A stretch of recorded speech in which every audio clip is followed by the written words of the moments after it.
Introducing us to a hunter institution named Valhalla, multiple people try to apply, but the admission rate is 500 to 1.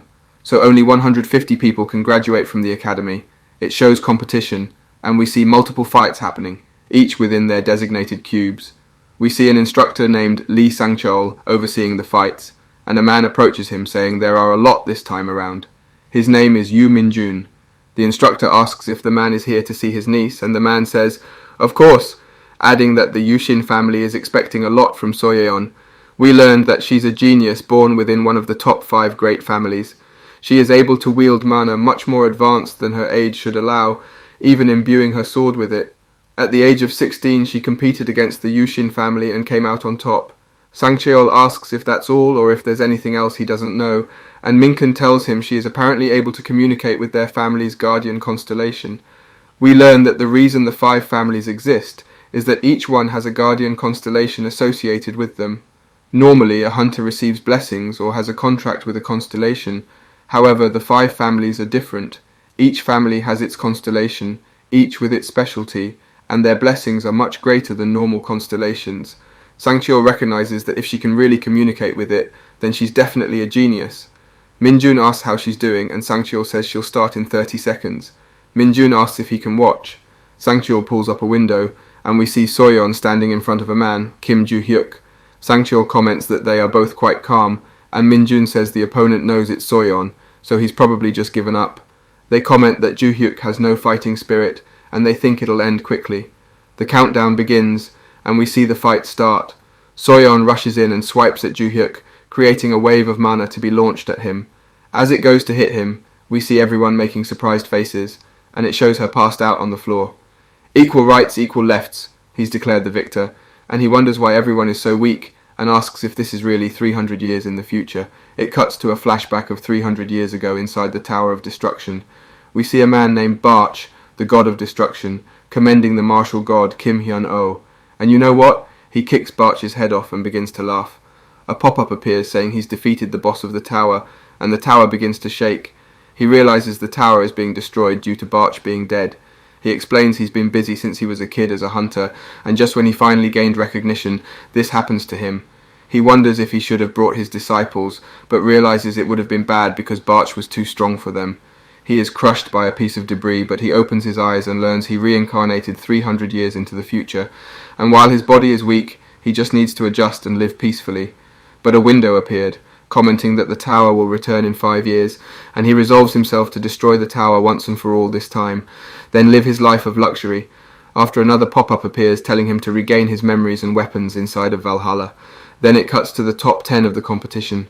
We learn his opponent is part of the Oshun family, and his name is Se-hyuk. He comments thinking that Ju-hyuk is weak-looking and tells him he will QD him quickly.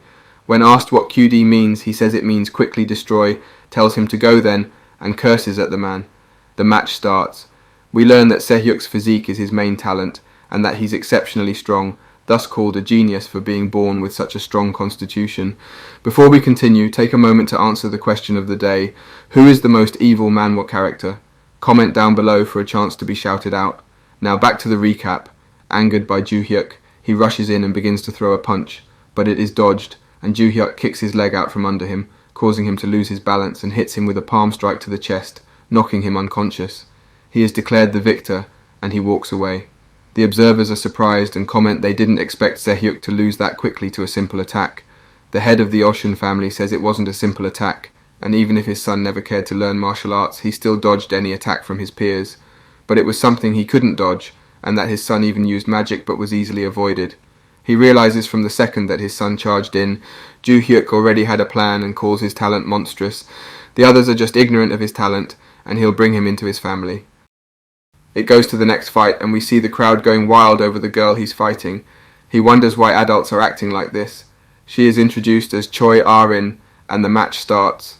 She postures herself and holds her katana, and they just awkwardly stare at each other. He wonders if she is waiting for him to attack and compliments her on trying to read the situation. He decides to see how she reacts with him approaching her. She begins to put lightning on her sword, and everyone is surprised. She begins to draw her sword as he continues to walk at her. She thinks it's her chance and swipes at him. She is surprised he's vanished, and he calls out to her and tells her if she shows him where she's going to attack with her eyes, it makes dodging too easy. She is surprised he's beside her, and he punches at her, but she blocks it with her blade, and it pushes her back. He comments on her blocking it, and she is shaken by how powerful the attack was. He puts his fist on the blade and tells her to try dodging this, and Bruce leaves her, knocking her unconscious. He comments that his attack felt off, but that doesn't matter, and he's declared the victor. We see him walking away from the school, and he is swarmed by interviewers. He yells for them all to shut up. It shows some articles about Joo-hyuk cursing at reporters, and some comments about him. Then it cuts back to Valhalla. They are having a student orientation, and Joo-hyuk is bored, but he notices everyone is afraid of him, and he wonders if he showed off too much. He remembers the window about finding his memories. The entrance ceremony ends, and he heads to the virtual combat simulation room. The instructor is confused why he is all of the top students, even though it was meant to be random assignments. He sees Joo-hyuk and thinks he's doomed. He introduces himself to the class, and we see him start the simulation. The students freak out because the terrain changed, and the instructor shows bloodlust, which makes some monsters appear. He gets attacked, but a barrier blocks the attack, and we see it holding off the monsters. The instructor calls for Joo-hyuk, and he asks if he can take care of the monsters alone. The instructor thinks that he's scared and he'll say no, but Joo-hyuk begins to laugh. The instructor asks if he really thinks he can beat them by himself, and Joo-hyuk says yes. The instructor tells him to do it then, and Joo-hyuk asks if he does it, he'll have a prize. Under the condition he beats all the monsters, he asks what the instructor will bet, and the instructor says he'll do whatever he can under his power for him. The instructor tries to explain, but Joo-hyuk just tells him to hand the sword over and asks how he's expected to fight without a weapon. The instructor pulls out a sword and hands it to Joo-hyuk. We see the barrier open, and everyone stares as Joo-hyuk begins to slaughter the mobs. It shows him continuing to kill the monsters with ease, killing 4 with one slice and easily defending himself too. Joo-hyuk is happy that it's been 300 years since he's held a knife and that it's not bad. He remembers how in the past they'd use any weapon available. While he's thinking, a large monster appears to swing a club at him, but it is easily dodged and he stabs it in the face. He comments that the monster is a well-made copy. The instructor is surprised because he just let him use a generic sword that doesn't have any magic power, but it's slicing the mobs like butter, almost as if it is sucking in the monsters.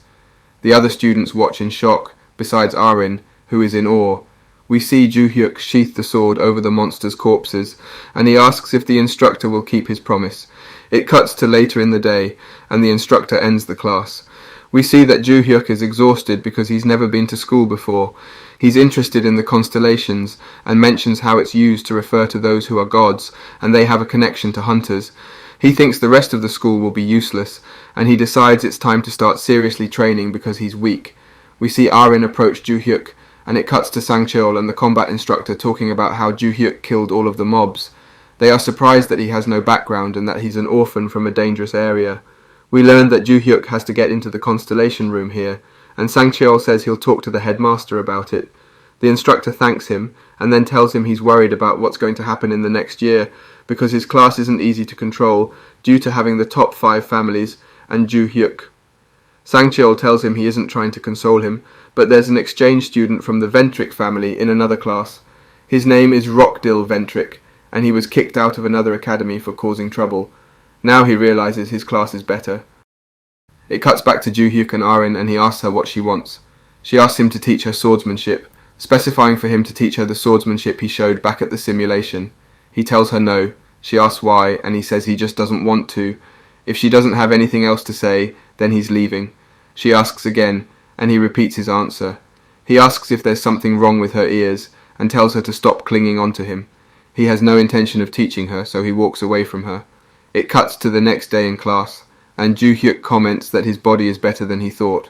At this moment he can't do anything because he doesn't have magic power, and it's hard to control mana, but if he finds an item he can fix the issue. We see Rockdil calling out to him, and Joo-hyuk asks who he is. Rockdil introduces himself and asks him if he wants to be strong. We learn that the Ventric family uses Beak Mask, which is their guardian, who will sign contracts with anyone in the Ventric family, even if they aren't of main descent. This allows them to quickly gain a large sum of power in Europe, and this has caused Rockdil to become arrogant. This is why he was kicked out of his other academy. Rockdil thinks to himself that he always gets what he wants while looking at his soulless attendant, Urea. He believes he'll get Joo-hyuk, who is the centre of attention right now, and begins to explain to him what he means. But Joo-hyuk asks if he's an idiot. This angers Rockdil, and he asks what he said. Joo-hyuk explains he understands what Rockdil is trying to do, and that he's indeed an idiot. He asks if he's wrong. Sang-cheol tells Rockdil to get back to his seat, and when Rockdil yells, asking who called his name, he sees Sang-cheol and walks off angrily, telling Joo-hyuk to meet him later. What will happen next? Find out next time by staying tuned for our future recaps. Don't forget to like and subscribe for more great recaps.